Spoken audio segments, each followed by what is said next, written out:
Hi everyone, it's Emma. Today I'm going to talk about what it means to read for yourself instead of reading following the hype. I'm basically going to be talking about what I've been learning to do with myself. I didn't feel like putting my contacts in today, so you guys are getting glasses, Emma. It might reflect a little bit, but I'm sorry. First of all, this has nothing to do with the topic of the video, but I realized that I haven't mentioned in one of my videos that I will be attending bookcon. By the time this video goes up, it will be a week until bookcon. So I will be there. So for those of you who will also be there, feel free to come say hi if you want to talk or whatever. I'm bringing both of my brothers, so I know they look intimidating because they're very tall and stuff, but I promise they're very nice. Don't let them scare you away. Now on to what I actually wanted to talk about during this video. My reading journey has been kind of different. In high school, like growing up, I read a lot of classics. A long time ago when I started reading for fun, I read like Percy Jackson and Harry Potter, but I didn't really discover the genre of YA until a year ago when I started getting caught up on all the series. But up until that point, I mostly read Jane Austen and F. Scott Fitzgerald, and that's what I loved to read. Then I discovered YA and I was like, there's this whole genre that's so exciting and there's so many series that I can get caught up on, and it was so much fun. So for the past year, I've read mostly exclusively YA, although I have read some other things as well. I did read majority YA books and majority YA fantasy books. Now it's been a year. I found that I was reading all the books that were like new releases, or the books that everyone was talking about and the books that everyone was enjoying, and that I wasn't necessarily enjoying them myself. Sometimes I was, but there's so many new releases and there's so many hyped books, and a lot of times the hyped books are not hyped for reasons that I will actually like. I've been thinking about this a lot because within the past month there's been a lot of new releases, and I've felt that pressure to read the book as soon as it comes out. For example, Lord of Shadows came out a couple days ago, which is my most anticipated book of the year. I loved Lady Midnight, and I've been looking forward to Lord of Shadows for a long time. So I reread Lady Midnight, and I finished it the day Lord of Shadows came out, and I went to the mailbox to get Lord of Shadows, and I was so excited, and then I sat down with the book and I realized that I didn't actually want to read it right now.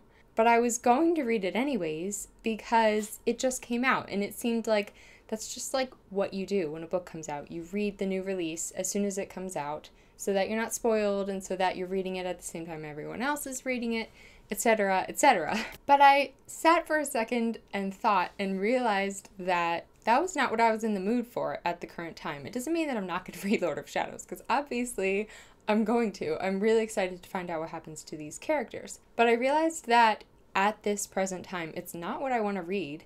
And then I had the dramatic realization that I can read whatever I want, and that being intentional with reading is really important. I get caught up in this mindset of the crowd and what everyone's reading, what everyone's buying, feeling that hype mentality. I forget to actually stop for a second and think about what will actually bring me the most joy to read. So I did that, and what I actually decided I wanted to read were a couple books. The first one is Brown Girl Dreaming by Jacqueline Woodson. This is a poetry style book, and it's the author's memoir, basically. And I've been wanting to read it for so long. My mom read it, loved it. This book, Rani and Jamil, is blurbed by this author. So I know I'm going to love it. But I hadn't been reading it because I kind of had gotten caught up in all of these other books that I felt pressure to read. So as soon as I decided to read this book instead of Lord of Shadows, I felt so much less pressure. I realized that I had complete control over making decisions about what I want to read, and that I don't need to do what everyone else is doing if I don't want to. And it doesn't mean that I'm never going to read Lord of Shadows, and it doesn't mean that I don't like YA books anymore. Some other books that I'm also going to read. I'm going to reread Catcher in the Rye by J.D. Salinger. This is one of my favorite classics, and I've only read it once, and I think it was 2 years ago. I really would like to reread it now because I'm such a different person than I was 2 years ago when I was 17. Be curious to see what I think now. And then the last book I decided I wanted to read is Demian by Herman Hesse. I'm not sure if that's how you say it. I told you guys this little story of what I've been thinking about because I want to encourage you to fight that mindset of too many books, too little time, fighting the idea that you have to read everything and that you'll be happiest if you read most, because it's just not true.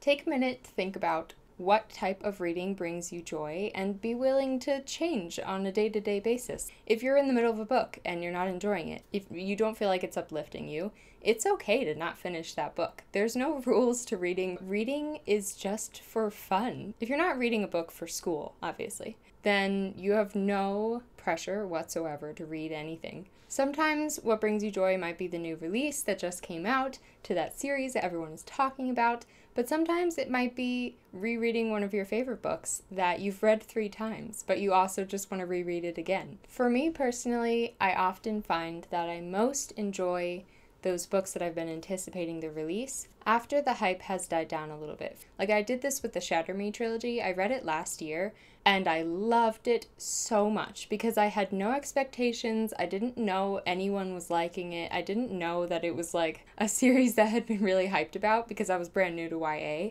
and I absolutely loved it. But I definitely believe if I had read it in the middle of all the hype and if I knew that people really had loved that series a long time ago, I don't think I would have liked it as much. That's just my personal reading taste, but what I'm trying to say is that you have the freedom to make decisions in your reading life, whatever they may be. You can read in whatever way makes you happy. If that means reading all short books or reading all long books or reading 1 book a month or reading 13 books a month, it doesn't really matter. What matters is that you take the time to do the things that make you happy, including your reading life. It's definitely something I've had to remind myself again and again and again now that I'm in the booktube world, because I always read just on my own, and then I got into YA, and then I got into the booktube world and Bookstagram, Twitter, and all of that, and it has changed my reading life a lot. I'm not sure what I'm going to title this video. I think it's going to be Reading for Yourself or Ignoring the Hype or something like that, but catchier. I hope you guys enjoyed this little chatty reading lessons video with me. If you did, please hit the subscribe button. I'm Miss Emma Reads Lot on all of my social media, which I will link down in the description box. Especially if you're going to BookCon, please go let me know on social media that you'll be there and, you know, keep up with what I'm doing or whatever. I post videos every Wednesday and Saturday. Thanks for watching, and I will see you next time with a new video.